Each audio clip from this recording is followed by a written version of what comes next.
Hello friend, good morning. আমি চা খাচ্ছি। চা বানিয়েছি, চা খাচ্ছি এখন। দেখো,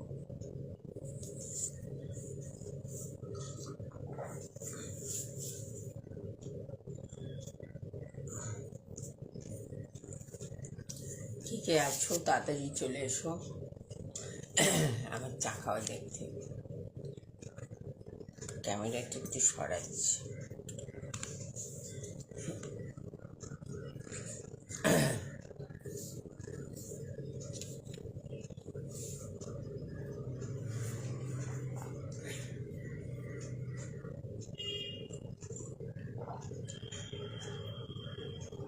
হ্যালো ফ্রেন্ড, আমি সকাল সকাল উঠে পেরেছি। এখন 7:30 বাজে, 7:20 করেছি। আমি চা